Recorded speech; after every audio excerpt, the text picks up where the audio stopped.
Bonjour à tous, ici Utsukushi Corp. Aujourd'hui on se retrouve pour une nouvelle vidéo. Durant les rubriques qu'on a faites, on a parlé de licences de comics, on a parlé de licences de films, mais on n'a pas encore parlé de licences faites pour vendre des jouets. Et c'est ce qu'on va faire aujourd'hui avec... Ces deux licences sont apparues à partir des années 80, surtout avec des petites séries animées pour vendre des jouets, hein, on le connaît tous, avec Transformers, avec ces petits jouets de la génération 1, et My Little Pony, donc d'un côté qui était vachement fait pour vendre des jouets aux petites filles pour les poneys à coiffer, et les Transformers, des petits robots transformables qui pouvaient se foutre sur la gueule. Est venu avec, certainement au fur et à mesure de la mode des crossovers, est arrivé celui-là.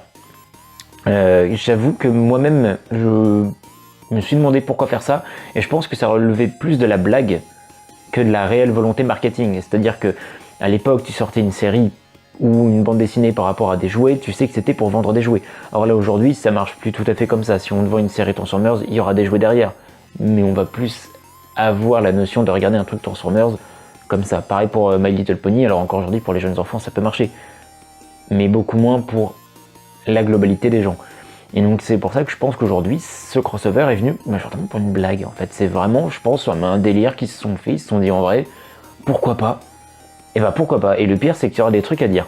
Alors, truc pratique avec ce comics, on a droit à un petit sommaire avec la présentation de plusieurs Transformers. Alors c'est de la majorité G1, donc avec les classiques qu'on peut connaître, donc Optimus Prime, Bumblebee, Megatron, Starscream, tout ça, avec quelques petits nouveaux. Donc on a Windblade et Gauge, dont j'ai pas spécialement entendu parler, peut-être que je suis devenu vieux et que j'ai pas la référence à tout ça.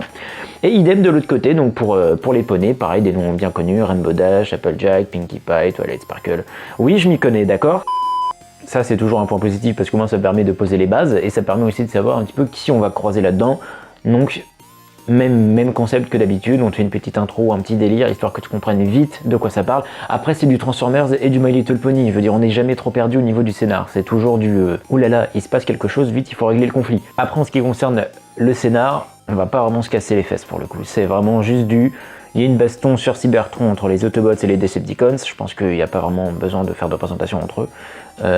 Et pendant cette baston, ils se font transporter par une sorte de portail magique. Donc ce portail a été invoqué par la reine Crystallis, et donc ils sont transportés vers le monde d'Equestria, donc le royaume des poneys. Donc dès le début de l'histoire, on voit Optimus Prime et Bumblebee qui, bim, sont éjectés et vont être à la rencontre de Twilight Sparkle, donc un peu la chef de groupe. Comme le disait Erwan, c'est très compliqué de vous raconter ça tout en gardant son sérieux, c'est vraiment...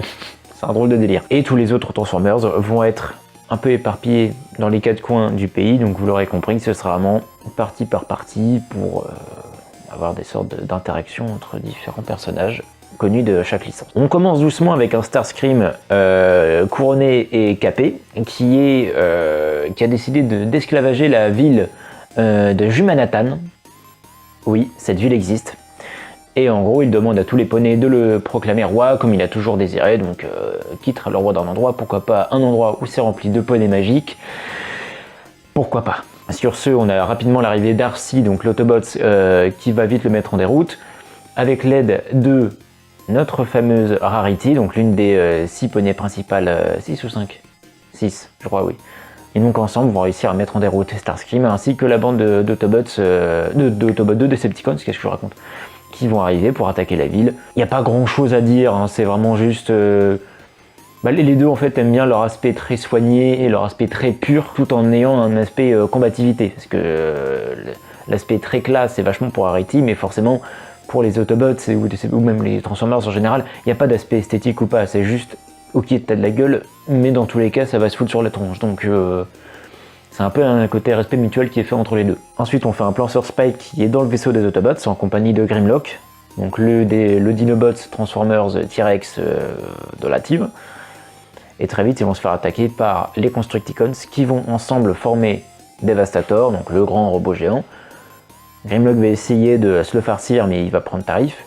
Heureusement, Spike est là pour activer les réacteurs du vaisseau et éjecter les méchants qui vont s'enfuir parce que mon dieu ils ne font pas le poids face à un réacteur alors qu'ils pourraient contourner, mais c'est pas grave, on n'est pas là pour chipoter, d'accord? Et de là il y a encore une forme de petit respect mutuel qui se fait avec Spike qui dit oh mon dieu tu es un robot très classe et très puissant, et l'autre Grimlock qui est en mode oui mais toi tu es de petite taille mais tu es efficace. encore après, cette fois on retrouve Pinkie Pie en compagnie de Gauge, donc l'un des Autobots dont j'avais pas spécialement connaissance, qui sont en train de faire une émission de cuisine. Parce que Pinkie Pie fait de la pâtisserie, donc elle anime une émission de cuisine. Donc elle invite cet Autobot à leur montrer un peu un plat cybertronien, parce que pourquoi pas, parce que ça mange un robot, d'accord. Ils sont évidemment attaqués par Shockwave, matérialise une arme incroyable, donc une râpe à fromage, ou alors un fouet, ou alors une fourchette. Non, on n'est vraiment pas sur une mentalité très agressive, hein. C'est vraiment très très posé. Évidemment qu'ils arrivent à le vaincre, et puis Shockwave s'enfuit parce que ils ont réussi à le battre, et l'émission se termine en... Tiens, ça a l'air bon ce ragoût au rouage cybertronien avec de l'énergone dessus. Oui. Ensuite, on a un petit point avec Fluttershy. Cette partie-là, en tout cas, me semblait plus intéressante que les autres. Donc, un point sur Fluttershy avec Discord, donc un ancien méchant, si je me souviens bien de la saga des My Little Pony. Et ils se font attaquer par Soundwave. Soundwave qui va lâcher, pour ceux qui savent, il a plein de petites cassettes qui se transforment en petits animaux, donc en chiens, il y en a un, une sorte d'aigle vautour, il y en a un autre, c'est des petits bonhommes, bref. Donc il lâche tout un tas de personnages comme ça, foutent un peu le boxon dans la zone, dans la cité. Voilà, dans la cité de Fluttershy, qui elle est très amoureuse de la nature et des animaux. Mais Fluttershy, elle voit plein d'animaux, elle se dit mais super, plein de nouveaux copains, c'est génial, elle va s'en faire des amis. Sauf que Soundwave, il en mode bah non. En fait, genre, non, genre vous êtes mes robots à moi, genre vous attaquez tout, et puis voilà, je veux dire, nous sommes des Decepticons, il faut tout casser, tu vois, voilà. Donc t'es en mode, ok, chelou. Et en même temps, t'as Discord qui va arriver, qui va analyser un petit peu le concept de Soundwave, du fait que ce ne sont pas des êtres vivants organiques, mais vraiment des êtres vivants mécaniques, donc que de machines et tout. Pour lui, ça l'étonne. Il va même essayer de prendre des formes un peu robotiques, pour le coup, c'est une période intéressant. Et enfin, quelqu'un qui se dit, oh mon dieu, des robots géants. Non, parce que, bordel, ça reste des poney, hein, et il rencontre, je pense que c'est les premières fois qu'il voit des formes humanoïdes robots géantes, je pense que ça peut faire un choc, et au final Fluttershy il leur fait comprendre le pouvoir de l'amitié. Soundwave se retrouve un peu le cul entre deux chaises, en mode est-ce qu'il faut que je les attaque ou non, et en mode bon, je vais rejoindre Megatron, mais avant je reste un petit peu parce que ça a l'air vachement cosy comme endroit, tu vois. On a une rapide rencontre entre Windblade, donc Autobots volants. De ce que j'ai compris, c'est le délire un peu d'un jet assez fort caractère qui rencontre Rainbow Dash. Le même délire, poney volant, qui kiffe la course, qui est en mode fort caractère et tout. Bon, les deux vont se rencontrer, ils vont vite se kiffer parce qu'ils aiment bien faire des courses ensemble. Ensuite, on suit Applejack, qui elle, du coup, gère une sorte de pommier dans l'idée, une sorte de pommier géant, et en fait, elle va se faire attaquer par les Insecticons. Et donc, ils vont un peu mettre le bourbier dans le pommier, dans le potager, tout ça. Applejack, ça la vénère un peu, donc qu'est-ce qu'elle fait pour ça? Elle appelle toute sa famille. Parce qu'elle a une grande famille, une très très grande famille. Donc elle rameute toute sa clique avec des portails magiques qui rappelleraient vraiment la scène des portails de Endgame. Je pense que c'était un clin d'œil parce que sinon je vois pas. Il les attaque, il les met en déroute. Et donc là, ça commence à être un peu le point où il commence à se préparer un peu à la bataille pour, du coup, la bataille finale. Parce que pour rappel, Megatron et toute la clique des méchants avec la reine Chrysalis, on n'en a pas encore entendu parler parce qu'ils arrivent à la fin.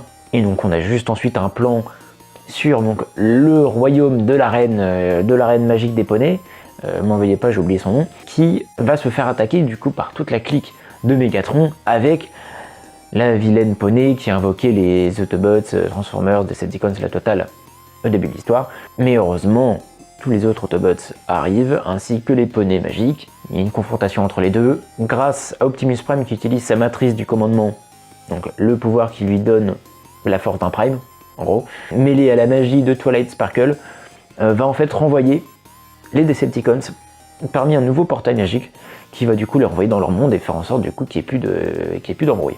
Du coup la situation s'apaise et on a droit forcément à des petites scènes d'adieu entre les poneys et les Autobots, jurant voilà, qu'ils sont devenus amis pour la vie parce qu'ils ne se connaissent que depuis pas quelques heures, mais ça forge des amitiés, mine de rien, de péter des tronches de robots géants. Il y a un petit adieu qui se fait, c'est très mélancolique, c'est très mignon. Et donc, ils ont appris une nouvelle leçon sur l'amitié, la bonté, le partage, le respect de soi, tout ça.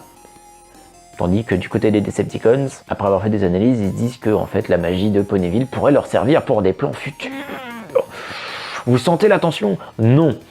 Évidemment que non. Et donc, c'est comme ça que se conclut ce comics, et qui, très franchement, il y a des trucs assez positifs à dire, en fait. Alors, tout d'abord, dès la première page, vraiment la première réplique du comics, c'est un poney qui lit une sorte de comics crossover un peu dans le même délire, et qui lui-même, je cite, « C'est pour ça que ces crossovers tarabiscotés ne devraient pas exister. » Si on parle pas d'une sorte de mise en abîme, je comprends plus. Je veux dire, à partir de là, eux-mêmes avaient conscience de leur truc. Et rien que ça, c'est un petit début, mais je trouvais que c'était une bonne mise en bouche. Je vous avouerai que j'ai vu ça, j'ai soufflé du nez, je me suis dit, ok, ça te met dans le bain, tu vas pas t'attendre à un truc très sérieux. On a aussi des petites interactions sympas, comme Bumblebee et Optimus Prime, qui quand ils arrivent dans Equestria, se disent, mon dieu, mais qu'est-ce que c'est que cette avalanche de couleurs pastel, mon dieu, c'est trop mignon pour nous, tu vois. Et puis quand ils rencontrent les premiers poneys, ils disent, mon dieu, mais vous êtes des robots géants, enfin ça... C'est bizarre, on n'a jamais vu ça de notre vie. Ne vous inquiétez pas, on peut passer inaperçu. Bim, il se transforme en voiture. Mais ce que même un poney, ça sait pas ce que c'est qu'une voiture. Du coup, t'es en mode, bah non, ça aide pas, quoi.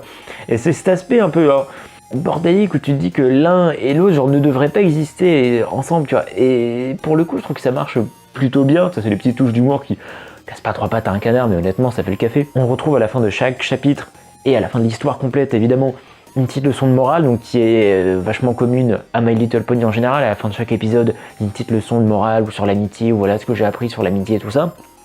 Donc pareil, c'est un petit clin d'œil.